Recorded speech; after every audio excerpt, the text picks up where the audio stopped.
Hi, my name's Morgan Carr. A little bit about myself. I teach at Oro Valley Elementary School in Dallastown Area School District. I'm a full-day kindergarten teacher. This is my 4th year teaching. I substituted for about 5 years before I started teaching full-time. I'm interested in STEM for a couple different reasons. One is that STEAM is actually a special that students have in our building. I know what the acronym stands for, and they added art to ours, but I'm not sure how to go about the full STEM approach in my classroom.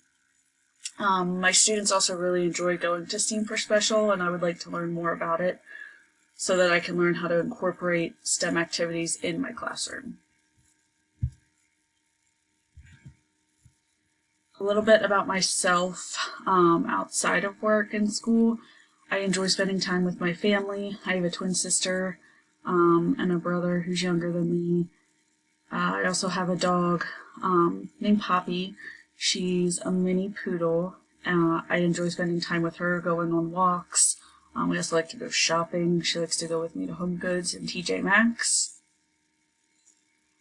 What is your operational definition of STEM? My definition of STEM, I wasn't really sure exactly how to put it into words, but the best that I could do is using problem-solving skills to create something that has a purpose or helps to solve a problem.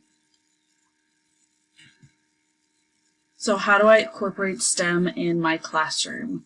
I do it in different ways. It's not fully STEM, but there's different areas of it. So one thing that I do is STEM bins for something called Imagination Stations. And Imagination Stations are just kind of some different play activities or art activities that let the kids use their imagination and be creative.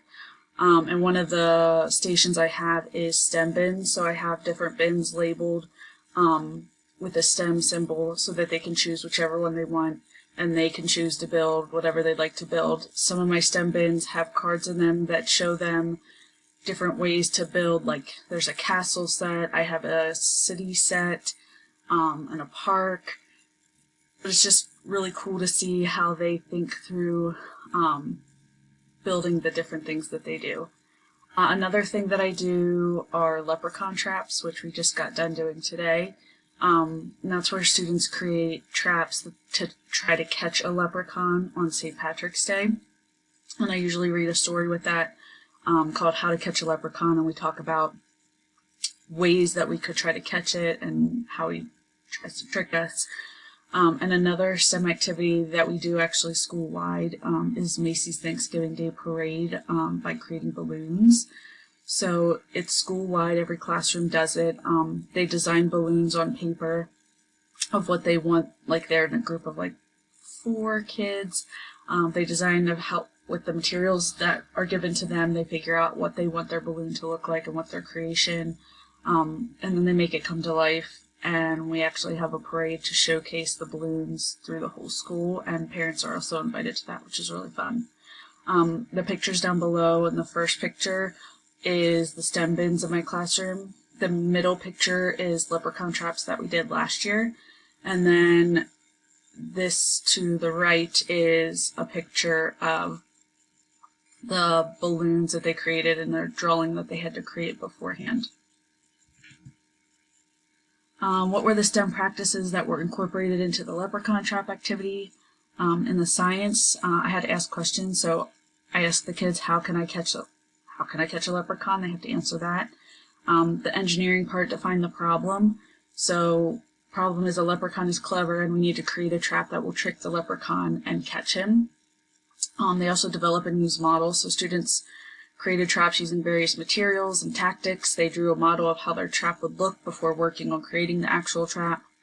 They use mathematics in different ways, so making sense of problems and persevering in solving them. So after reading the book, How to Catch a Leprechaun, students had to figure out ways to try and trick the leprechaun in order to catch him in their trap.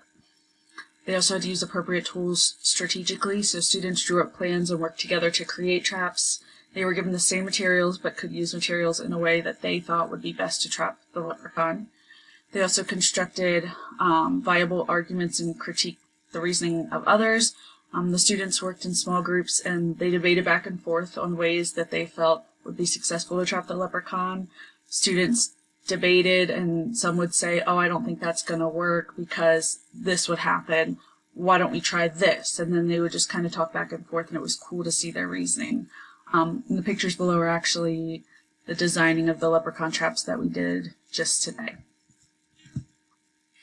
And why is STEM education important? As stated in the STEM integration video, STEM education is critical for a thriving economy. In the video, STEM education by Tyson stated that students need to learn how to be problem solvers and innovators. STEM education helps students to make connections between academic concepts and real-world experiences. Students also need to gain certain skills in order to be most successful in future careers.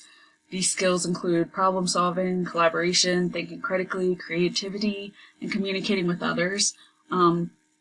It's a lot of skills that we actually practice in the classroom that I didn't realize could be incorporated for STEM. And also it gives students of all levels an opportunity to participate and contribute in a way that's appropriate for each individual learner. My goals for the course are to gain a better understanding of the STEM process and learn ways to integrate STEM education into our kindergarten curriculum.